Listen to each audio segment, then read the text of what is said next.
बिस्मिल्लाहिर्रहमानिर्रहीम, अस्सलाम वालेकुम। नाज़रीन, आज के व्लॉग में दो चीज़ें आपके साथ में शेयर करूंगा। एक तो जो मियाँ वाली में एक मासूम बच्ची कत्ल हुई थी, जिसको उनके अपने सगे बाप ने 7 गोलियों के फायर करके उनको कत्ल किया गया था, उस वालिद की बहन का एक इंटरव्यू आया है, वो आपके साथ में शेयर करूंगा। जिस इंटरव्यू में उस कातिल बाप की बहन ने मुख्तलिफ इल्ज़ामात को धोया भी है और मुख्तलिफ इल्ज़ामात लगाए भी हैं, तो वो इंटरव्यू भी आपके साथ शेयर करूंगा। लेकिन इसके अलावा मुख्तलिफ सोशल मीडिया पर एक परसेप्शन जो है वो कायम की जा रही है उस छोटी बच्ची के हवाले से। वो कौन कौन से मुख्तलिफ इल्ज़ामात हैं जो सोशल मीडिया पर लगाए जा रहे हैं, या फिर वो कौन कौन सी झूठी खबरें हैं जो सोशल मीडिया पर फैलाई जा रही हैं, उस पर भी हम डिस्कस करेंगे। सबसे पहले हुजूर वाला सोशल मीडिया पर ये मैंने मुख्तलिफ वीडियोज़ में, मुख्तलिफ थंबनेल्स में, ट्विटर पर, फेसबुक पर, यूट्यूब पर, यानी सोशल मीडिया पर ये कहा जा रहा है कि उस बच्ची के बाप को फांसी दे दी गई है। हुजूर वाला, उस बच्ची के बाप को फांसी अभी तक नहीं दी गई। उसकी वजह यह है कि हमेशा जब भी मुजरिम चाहे जितना भी बड़ा हो, उसने जितना भी बड़ा जुर्म किया हो, तो फांसी हमेशा एक प्रोसेस के थ्रू दी जाती है। ऐसा नहीं होता कि सुबह किसी मुजरिम को पकड़ें और शाम को उसको फांसी हो जाए, ऐसा हरगिज़ नहीं होता। उसका ट्रायल होता है, अदालत उस पर फैसला करती है, यानी एक प्रोसेस होता है फांसी देने का। प्रोसेस से गुजरेगा, उसके बाद उसको फांसी की सज़ा होगी। तो सोशल मीडिया पर जितनी भी खबरें फैलाई जा रही हैं ये बिल्कुल फेक है, इसमें कोई हकीकत भी नहीं है। और इसके अलावा एक और खबर जो सोशल मीडिया पर काफ़ी गर्दिश कर रही थी, वो ये थी कि उस बच्ची के बाप ने जेल में खुदकुशी कर ली है। हुजूर वाला, ये भी बिल्कुल फेक खबर है, उसने जेल में बिल्कुल खुदकुशी नहीं की। अच्छा, पहले तो आपको ये भी बता दूं कि जेल में मुख्तलिफ किस्म के ये इंतजामात किए जाते हैं कि कोई कैदी अगर खुदकुशी करना चाहे तो वो नहीं कर सकता, क्योंकि मुख्तलिफ कैमरे होते हैं जिसमें उनको मॉनिटर किया जा रहा होता है।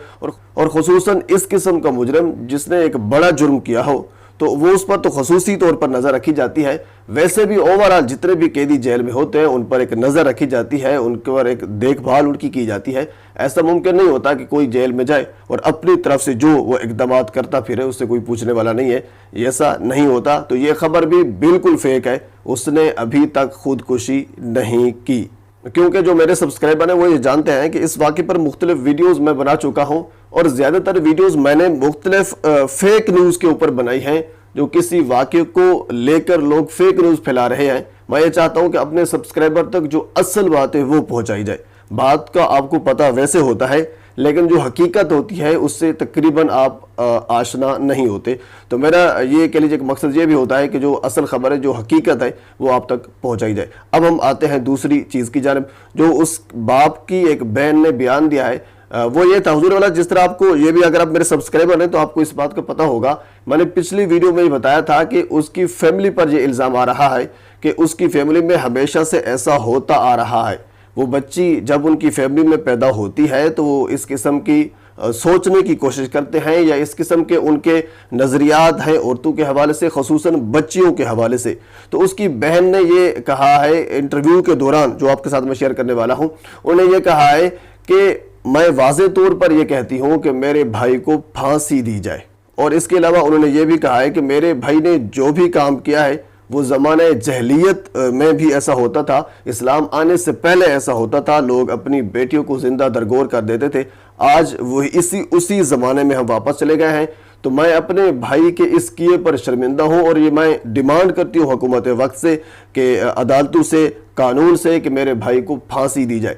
अच्छा, ये बात शेयर करने का मकसद ये है कि उनकी फैमिली के ऊपर ये इल्ज़ाम आ रहा था कि इनकी फैमिली में ऐसी सोच पाई जाती है। और इसके अलावा आपको ये भी याद होगा कि मैंने पिछली वीडियो में आपको ये भी बताया था कि एक सहाफ़ी ने, जो मकामी सहाफ़ी है, उन्होंने ये दावा किया है कि ये इस किस्म की सोच इसकी फैमिली रखती है, सिर्फ ये एक बच्चा नहीं है। तो उस इल्ज़ाम और उसके अलावा मुख्तलिफ और इल्ज़ामात को धोने के लिए उसकी बहन सामने आई और उन्होंने मुख्तलिफ बयानात दिए जो बिल्कुल उनके अपने भाई के खिलाफ थे। ज़ाहिर सी बात है, उनके खिलाफ होने भी चाहिए थी। मेरे ख्याल में कुराए अर्ज़ में कोई एक बंदा भी नहीं है जो उसके बयान को या उसकी इस काम को डिफेंड कर सके, ऐसा हरगिज़ मुमकिन नहीं है।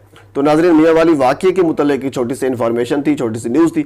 मैंने सोचा ये अपडेट अब तक पहुँचाई जाए, अपने सब्सक्राइबर तक मैंने पहुँचा दी। आखिर में आपसे गुजारिश है मेरे चैनल को सब्सक्राइब कर दें ताकि आने वाली हर सच्ची और इन्फॉर्मेटिव वीडियो आप तक पहुँच सके।